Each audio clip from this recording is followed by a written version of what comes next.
listening to Spurscast, episode 631. My name is Paul Garcia, and I'm your host here on the Spurscast. Today I'll be joined by Project Spurs founder Michael DeLeon. In this episode, Mike and I will discuss some takeaways from Media Day and the first few days of training camp. Then we'll dive into some of the highlights from the mega article Zach Lowe of ESPN wrote on the Spurs. Let's go ahead and jump right into this episode with Mike. Mike, how you doing? I'm doing good, man. Media Day's over. Training camp has started, and preseason's just right around the corner. So I'm actually kind of getting excited that everything was getting ready to start back up again.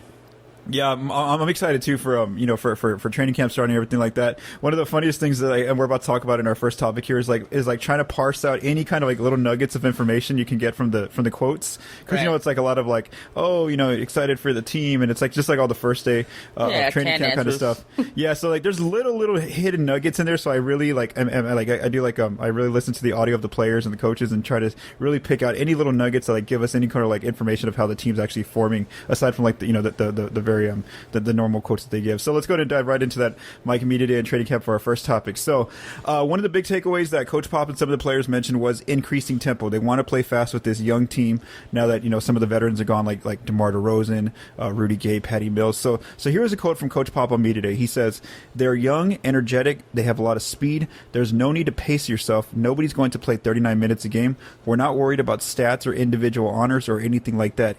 He says, "It's going to be simple stuff. Play fast, but hopefully smart."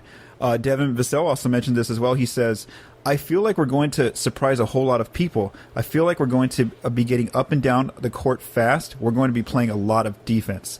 And so, this is something interesting to watch, is that the fact that, yes, now that they have a bunch of young players, no more veterans kind of in the way just to slow them down, the Spurs do want to use their youth and their speed as their advantage here. And we know that that's something they really weren't able to do last season. So when we look at some stats here, last season they were league average in pace per the NBA's data. According to Cleaning the Glass, they were 22nd in frequency of plays in transition according to Cleaning the Glass. But what's interesting, Mike, is that when you take out DeMar DeRozan and you put DeJounte Murray and Derek White on the floor, this is using Cleaning the Glass's system, they 15.8% of their plays were in transition. That would have equated to being sixth best in the league in terms of being one of the quickest teams in possessions transition here. So, and that's on a pretty good sample size of 499 possessions. So what are some of your thoughts about Coach Pop and the players saying they want to play fast, and the fact that some of this data does support that, yes, now that some of these veterans are gone, this team might be able to do that? Yeah, it's funny because I was kind of like trying to gauge things and people's feelings and stuff. And I mean, obviously there's going to be the people that don't like a lot, and just because they don't. But then, to me, I thought, for as much as Pop is, or people talk about Pop begrudgingly, like, using younger players, to me it seems like he's kind of, like, completely changed, or I don't think anybody can be upset now. It seems like he's just, like, accepting that, hey, this is the team they have, these are the strengths they have, and then they've got to use them. And so he realizes that, obviously the pace is going to change. They're definitely going to be more faster pace, and I guess using their athleticism and their speed and things like that. I mean, that's good to see. But when you break it down, I mean, it goes back to, just like he said, just back to fundamentals, being simple, not getting too ahead of themselves. And I mean, some of the things I've seen from a lot of players in training camp, they seem really excited about doing this. And sure, it may not equate to like a 50-win season or anything like that, but at least they'll get to see kind of where they're at, and they'll get to measure themselves, as a young team, and, see exactly what they need to do moving forward. I mean, the numbers you pulled out, especially that one with Murray and White, I think that's interesting, especially because I think we'll see a lot of them together actually this season. And then, I think they'll try to extend the defense into the offense and try to make that a little more fluid instead of like a half court. And I think with the personnel they had last year, that worked more for like a half court offense, where especially when Aldridge was part of the team. I mean, obviously you're going to slow it down. You're going to get down to him and pass out if he needs to. DeRozan is going to go for that mid range. Now they have a team that's built a lot differently, even though it's the same players, but people in different roles. I think it's for sure interesting. And I think the whole thing about him, about not knowing who you're going to give the ball to. That's something we talked about pretty early in the offseason. Like, okay, who's going to step into these new roles now? Now that there's some in the fans that wanted, they really wanted to go to this youth movement for some time now. Okay, well, now you have questions to answer. Now we'll have to see how this plays out, and it's going to require some patience, but it'll be interesting to see how, I think for the first time in years, how it's going to take somebody to step into a completely different role than they're used to. Before it was Aldridge or DeRozan, it was Kawhi, and before that it was, Tim, Tony. So now it's going to be completely new. So I'm excited to see how it all plays out. Yeah, and so like you just mentioned there, Coach Pop is basically adjusting the team based on the strengths and weaknesses. So we know that one of their weaknesses is going to be in the half court. Now that DeRozan's gone, they no longer have that player who can kind of break down a defense for them, those young players, and it's going to be on their shoulders. So the best advantage is to try to get out and run before the defense can set up in the half court against you if you're the Spurs. And then it's just a lot of things that you mentioned there. So it's just kind of Pop adapting, and so this is going to be interesting to see. How does he create the team working with them in terms of without having like that dominant superstar who can kind of take over or break down a defense for you with all those past players gone, like you mentioned, who they usually used to who were their go-to players. And you kind of just kind of mentioned this.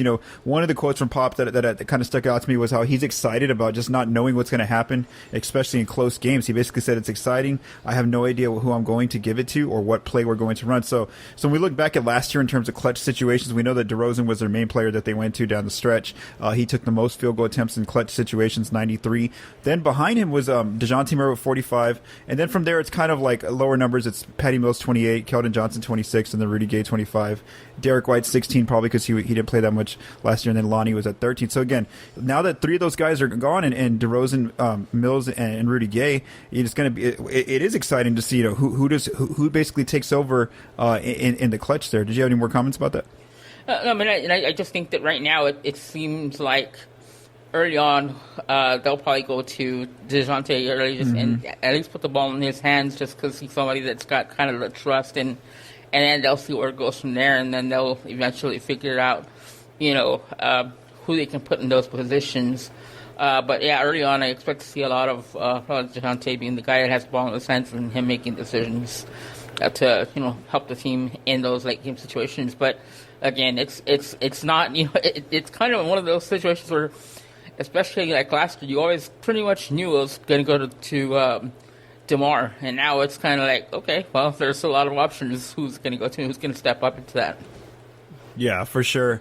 And then basically this last part of this first topic is just kind of what I'm calling small nuggets of information, where the little things that I've kind of picked out of some of the quotes by the players that kind of stuck out to me.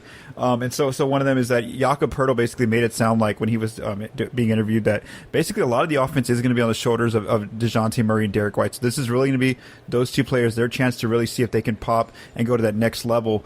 I don't know what that level is going to be in terms of learning how to really carry the team on their shoulders. So I feel like that was something that stuck out to me in terms of Jakob's commentary. Jakob also said that he wants to increase his scoring load a little bit. So we know that he scored a little bit more last year. He was a little bit more aggressive, and so he wants to continue to carry that on. Now he didn't say he's going to start shooting threes or anything like that, but he just basically said that yes, he wants to continue to provide that rim protection on defense, but in the offensive end, he does want to become more of a scoring threat and help out the other players as well there. Jock Landale mentioned that at the moment he was quoted as saying Jakob Poeltl and Drew Eubanks are controlling the 5 spot at the moment. And the reason why I bring this up is because last week when I talked to Josh Bodetis about this, we were asked the question, we were discussing who's going to be the backup 5, and Josh and I were just saying how it's either going to be Eubanks or Jock Landale since Zach Collins is injured to start the year. And so sure enough, it looks like kind of something we both agreed on, that it looks like Eubanks is probably going to get that backup 5 spot initially, and we'll see if Jock later on kind of takes it from him.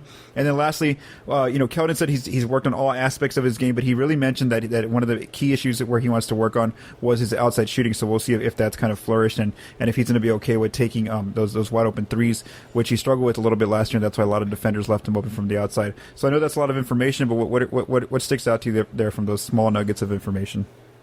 Yeah, I mean, I think Jakob's always one of the guys I've seen as kind of like a part of the future of the team, and so I mean, I'm not too surprised to hear him say that first he wants to be involved in the offense more, and I think he'll have that opportunity especially playing some pick and roll with whoever is the primary ball handler.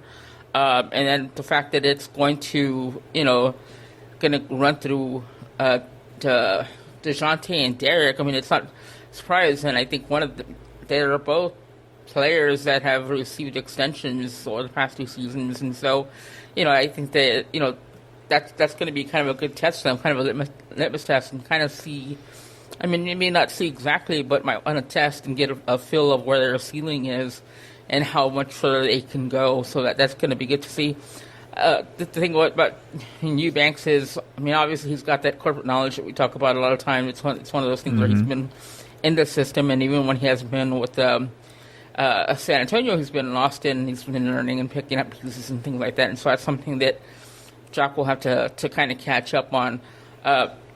Keldon, I saw that also. I think that's great that he's working on more of his game, and I think honestly this is kind of where, he got his gold medal and he played on the Olympic team, but I think the biggest part of that was him getting to compete every day in practice with like some of the NBA's best players, especially at that position. I think that's going to pay dividends, and so we'll start to see that. And I think I'm expecting to see, where that has benefited him going into the season and how he can kind of take that next step, because he definitely took a step last season, and I think he can do that again.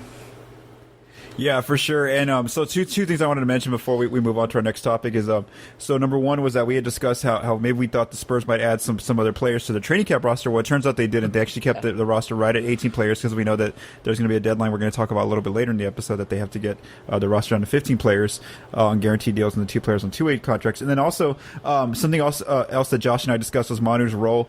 Now that he's going to be an advisor to the team, and so Coach Pop kind of expanded on Manu's role, where he basically says he's going to do all sorts of things on the court, off the court, maybe even do some scouting, things like that. And so one of the cool things to see was in Bryn Forbes' interview, I think it was on Wednesday, I was watching, you could see Manu already like talking to Keldon one-on-one, and like you could just tell Manu's probably explaining something from the pick and roll, because like Manu was like, his body action was like that of like setting a screen, and he was like showing his hand, exactly showing Keldon where you should go around that, or like how much distance there should be. So like again, you're already seeing Manu at those practices from the media whenever they show pictures and stuff and video from those practices, and Manu's already there. And again, like that's just such a good a player to a former player to look back on for these young players, to have just Manu Ginobili by their side. And even somebody like Devin Vassell already said he's already started to pick Manu's brain and get kind of guidance from him and little strategies and here or there. Did you have any comments on that?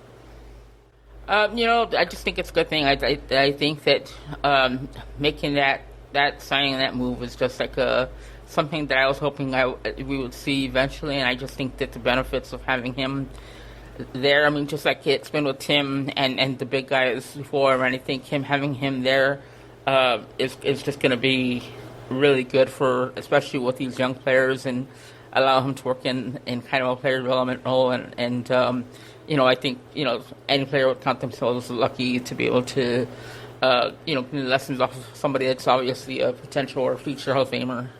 So I think that's just that's a great. That's like one of the most maybe not a signing or a move in a typical sense, but it's a big addition for sure.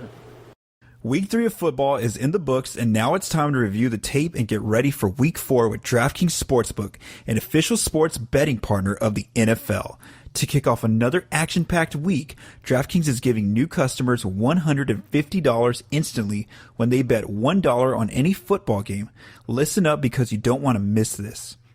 Head to the DraftKings Sportsbook app now and place a bet of $1 on any game this week to receive $150 in free bets instantly. If Sportsbook is not yet available in your state, DraftKings still has huge cash prizes up for grabs all season long with their daily fantasy contests. DraftKings is giving all new customers a free shot at millions of dollars in total prizes with their first deposit. Download the DraftKings Sportsbook app now and use promo code TBPN to receive $150 in free bets when you place a $1 bet on any football game. That's promo code TBPN this week at DraftKings Sportsbook, an official sports betting partner of the NFL. Must be 21 or older, New Jersey, Indiana, or Pennsylvania only. New customers only. Minimum $5 deposit and $1 wager required. One per customer. Restrictions apply. See DraftKings.com/sportsbook for details. Gambling problem? Call 1-800-GAMBLER or in Indiana, 1-800-9-WITH-IT. All right, so now let's move on to our second topic here, and this is an excellent article written by Zach Lowe. I do really encourage everyone to go read it. It's on ESPN. It came out on Wednesday. Mike and I are recording this on a Thursday. It's called Lowe, where Greg Popovich and the Spurs go from here. So Zach did a great job of really just breaking down the Spurs' current situation with this roster coming in to the season, and then he does a lot here where he talks about their offense, their defense. He provides some film analysis. What I really want to do is I just want to highlight some of the key information that he basically provided in this article. And so there was some key takeaways here that I want to talk to Mike about here. And the first one is Coach Pop's future. Zach basically said in this article that speaking to some people around Pop that it wouldn't be surprising if not only this season but Coach Pop continues even next season to come back for continue coaching basketball. They basically don't know when he's gonna retire. So he said and even Pop listening to his media day interview, he's basically very excited. He says about this season. One thing that Zach notes is that whenever you ask whenever he's asked people who do you think is going to become the next coach whenever Pop eventually retires, the three names that continue to come up the most are Will Hardy, who's now in Boston as an assistant coach, Brett Brown, who I don't believe is on any staff right now ever since Philly released him, and then also Manu Ginobili is mentioned as one of the most likely people to become the coach if when Pop eventually retires. Zach also mentioned Becky Hammond will also be in there too whenever that day comes that Coach Pop retires. So what are your thoughts, Mike, on this news about, not news, but just some little rumors about Coach Pop and how he might continue going, but also some of the people that might succeed him? Yeah, I mean, it seemed like just a few years ago we were talking about maybe him, fulfilling his Team USA obligation and then retiring shortly after that. But it almost seemed like him being a part of that and reaching the goal after the team has struggled. It kind of feels like a challenge for him, and a challenge that he took on, and I feel like maybe it's rejuvenated him a little bit more. And so it's just looking into his things like he answered on Media Day and the way he answered, and it just seems like not like a completely different Pop, obviously, but definitely something where I don't think he's in too much of a rush to get out there. And I think that when he does decide, I think he'll probably still stay around the franchise and front office or something like that. So it just gives whoever ends up being a successor another year to learn from him. If that's Manu, it'll be his first year being in this kind of role. If it's Becky, and she's had quite a few years now, just like Will Hardy and Brett Brown had before that. So yeah, I mean, I think that's still kind of a question mark as far as who's going to succeed him. But there's definitely a lot of really good options there, and it doesn't seem like he's in too much of a hurry, and I feel like he's going to take kind of this season as a challenge, and he's going to, try to take it on as a challenge, kind of like he took the Olympic team on as a challenge, and just to see the way he, kind of to see a different side of him was really cool. And so, I think that, like I said, I feel like, he's got like new life into him as far as coaching goes. Yeah, I was basically asked about Coach Pop, in his situation on another podcast that I was on. I was a guest on a podcast called On the NBA Beat. And, one of the things I said was like, in a way, this is almost like a situation he hasn't been in. Like I don't know, at least at the NBA level, when all those years, being the coach of like Tim, Tony, Manu, Kawhi, all these players, he was always expecting, a championship or less. That was always it. It was the highest expectations you could have. Like the last time he was in a situation where he was like in charge of like a young developing team, and only because of an injury was the year that, before they got Tim, where it was when David Robinson got hurt. And so I really feel like for him, this is something new. The Spurs aren't projected to, when you look at Vegas, the Spurs aren't expected to be a playoff team. They're not expected, to be a contender. So it's like for him, it's like a new challenge. What can how can I become, get these young players to develop and become like the best players or start guiding them on the path to becoming some better players than maybe they're just supposed to be, just based on their projections. So I think that for him, yeah, it is exciting. Like I said, we both said earlier, it's a wholly a totally different way of coaching the team too, just to play fast and really use the young players, their speed and athleticism to their advantage, rather than just having a go-to player like they normally have. So I think that you're right. He is more excited, I think, because it's like a whole new challenge and maybe a type of team that he actually hasn't coached yet at the NBA level. So I think that's why he seems more rejuvenated so far in some of these comments and his kind of like his mood and everything at these press conferences. And then, of course, Zach did write about in this article about Ben Simmons and the Spurs reaching out to the Sixers about him. So Zach wrote that the Spurs did speak with the Sixers already. He says that the discussions didn't get far. He also mentioned how San Antonio did look into Lauri Markkanen and John Collins this offseason. And then Bobby Marks, as of Thursday, the day that you and I are recording this, he wrote a big piece on the Simmons issue, and he basically put these tiers together of teams that have the best trade assets and best packages to offer the Sixers for Simmons. And the Spurs actually made the first tier. And the reason why Bobby says that the Spurs would be one of the better teams for Philly to trade with is because the Spurs, even though they don't have an all-star on the team, they do have a combination of young players and also picks, which is what the Sixers want. So what are your thoughts on the Zach mentioning Simmons here?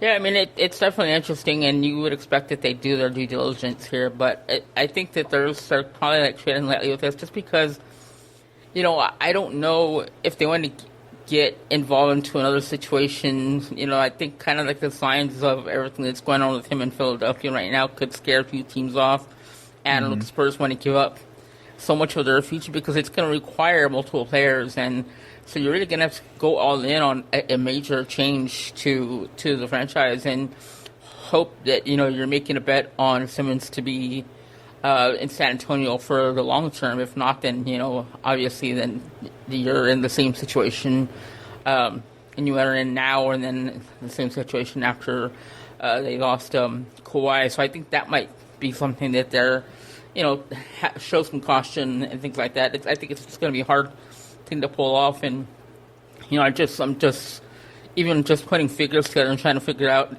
what would work. I mean, you're definitely give up a big piece in order to get someone of his caliber, and it doesn't seem like Philadelphia is in any mood to switch their asking price or anything like that on him. So I think it's still going to be a lot to ask for. Yeah, for sure. And, something else that Zach mentioned was that some teams have called about, I don't know if it was just Philly or other teams also called about, the young players on the team. He didn't mention names, but we're assuming, players like maybe DeJounte, Derek White, Lonnie Walker, the young players, Vassell. So he says that the Spurs have been offered a single first-round protected picks for those young players, but that they've rejected, any kind of offers just of a single first-round pick for those players. And then the reason why I bring this up is because DeJounte Murray was basically asked at media day, how did you feel, hearing your name in multiple rumors, whether it was for Ben Simmons or, I remember there was a rumor right before the draft where it was like Derek, DeJounte, and Lonnie are available.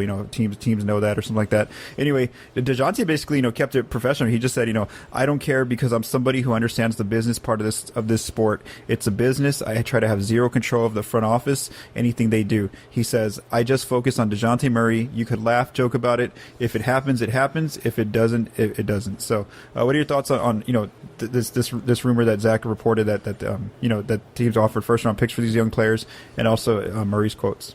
Yeah, I mean, I think a single first-round pick is a lot to give up because you're scrapping a player that obviously a few players that obviously they've seen enough of to extend, and then not only that, but you're also kind of scrapping the work that went into developing them over the last few seasons, and so you kind of have to, is that worth a first-round pick and having to go back to the drawing board and develop another young player that may not be, as league ready, as they could be. I mean, obviously, anytime you bring up a player like Ben Simmons and DeJounte is considered one of the top players on the team, he's gonna be mentioned in trade talks, and a lot of people try to read into his Instagram and stuff like that, and it's just it is what it is. That's a part of being a player in the league. You never really know what could happen, and it's a lot of it's outside of your control. So there's really nothing he can do about it, and so we'll see what happens. It's one of those things that with the whole Ben Simmons thing that you would expect that it would have been settled by now, but I'm also kind of not surprised with the way things have turned, and it could take a lot longer, and we could see where he's sitting out several games into the season. Yeah, for sure, for sure. Yeah, of course, we'll continue to monitor the Ben Simmons situation here on the Spurscast. Now let's talk about Thaddeus Young, who Zach also wrote about. Basically, kind of saying what we've already seen that's been reported is that contenders have inquired about Thaddeus Young. Zach Lowe mentions that how Thaddeus Young would fit really well with Phoenix, and we know that Phoenix is one of those teams that has had interest in Young reportedly. We discussed this type of trade package a few weeks ago on the Spurscast, where we said it would probably be something like Dario Saric and Jalen Smith for Thaddeus Young. That would work. Of course, that would put the Spurs back in this issue of like having to get rid of a player or two. Again, the same thing. And then also Thaddeus Young basically made it seem like at media day, his quotes are a little interesting because it almost seems like he kind of knows that being a Spur is probably not going to be long term right now. So he mentioned that when he first got traded, he got the news about being traded from Chicago to San Antonio. He didn't quite know that he was going to end up in San Antonio. He thought that maybe there was a chance he got to move somewhere else. And then he basically says that while he's here, he's going to be professional, but he's also. It almost sounds like he knows at any time there could be a trade coming through for him. So like he said, here was his actual quote. He says, "I am going to show up each and every day and make sure I am working and make sure I am bringing the guys along and getting them better as well." So he did say that. And when you talk to the players, from what they've said, they've said he's been very professional. He's been like already like just immediately quickly inserting him as like one of the veterans on this team, and everybody's listening to him, and he's kind of putting things together.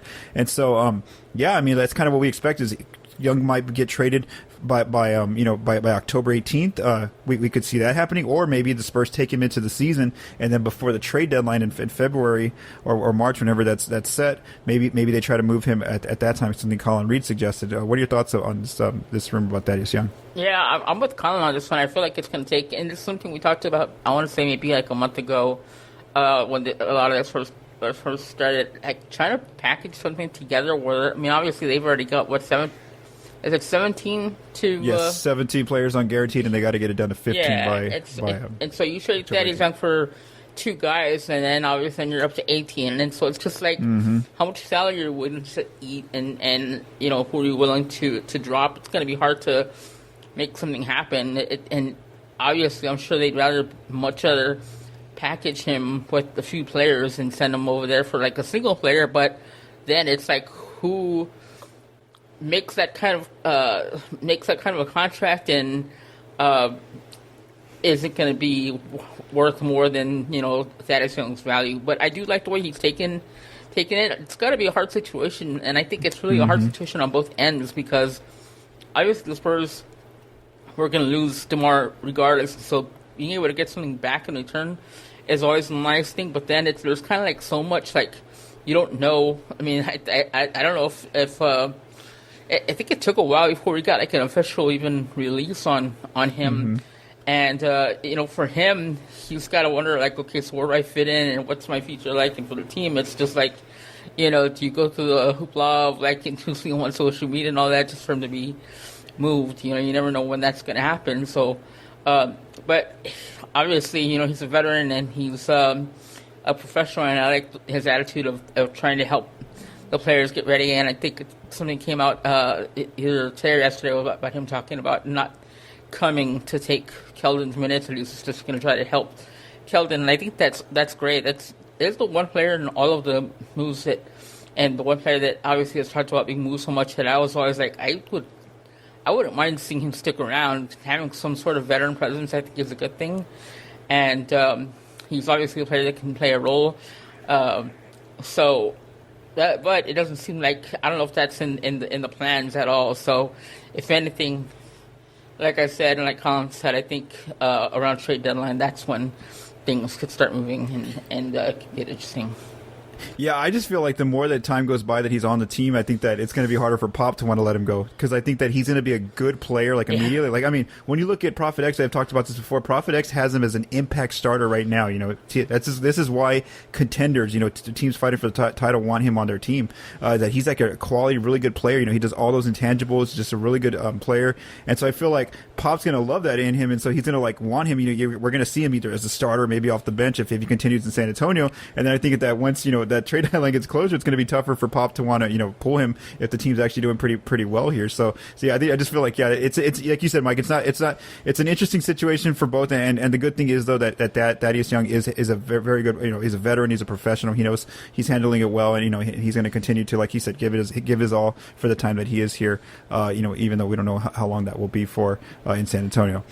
And then the last nugget of information that came from the Zach Lowe article was that he did quite mention that if the Memphis Grizzlies can't figure out an extension this offseason with Jaren Jackson Jr., then the Spurs might be one of those teams to kind of maybe keep an eye on if they try to go after Jackson Jr. next offseason, because we know that the Spurs can open up a good amount of cap space next offseason. So what are your thoughts on that last rumor?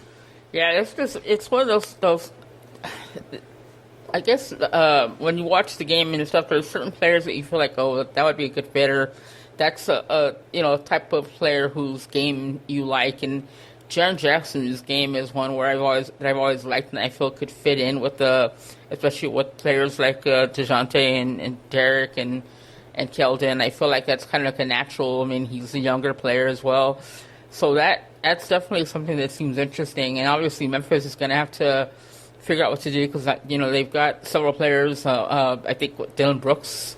They've got that contract. John Morant, and so they've got a bunch of young talent on that roster that they've got to kind of figure out what to do with and plan their future. And so it's one where it might get a little difficult. And so if they have that cap room, I mean, that would certainly be interesting, I think, because then that gives you kind of a closer look at some pieces coming together for the future, as to where right now you really don't know how things are going to take shape. I feel like that kind of helps shape everything a little bit better. So there's just another player to keep an eye on, as just like we were talking a lot about Markkanen and John Collins this offseason. That's somebody that I feel like we're going to end up hearing a lot more about this season. Yeah, and just to quickly note, that's something to watch. Is I don't know if the dates, before the season starts, or if it's like October 28th or something like that. But there's a date coming up in this month of October now. It's going to be October soon. I recorded this on September 30th, where not only Jaren Jackson Jr. but Lonnie Walker IV also. That's the last time that the Spurs and the Grizzlies can offer each of those players a contract extension. If not, they're both going to be restricted free agents next offseason. So again, that's kind of something interesting to watch. I don't recall the exact date. I believe it's either right before the season starts, or if it's like toward the end of October. So that's just, again, something to watch for Jaren Jackson Jr. with Memphis, but also with the Spurs with Lonnie Walker IV for them to try to get an extension. Then that's the last date coming up. So thanks again, Spurscast listeners, for listening to this episode. Don't forget to visit ProjectSpurs.com and also subscribe to our YouTube channel. It's Project Spurs Network TV, so make sure you check that out. And again, the preseason's coming next, and then so we're gonna have recaps, analysis, observations, everything from the preseason games. We're gonna over on the site, so make sure you're checking out ProjectSpurs.com. Thanks again to Mike for joining me here on the Spurscast, and also for mixing and producing this episode. From all of us at Project Spurs, stay safe and have a great day.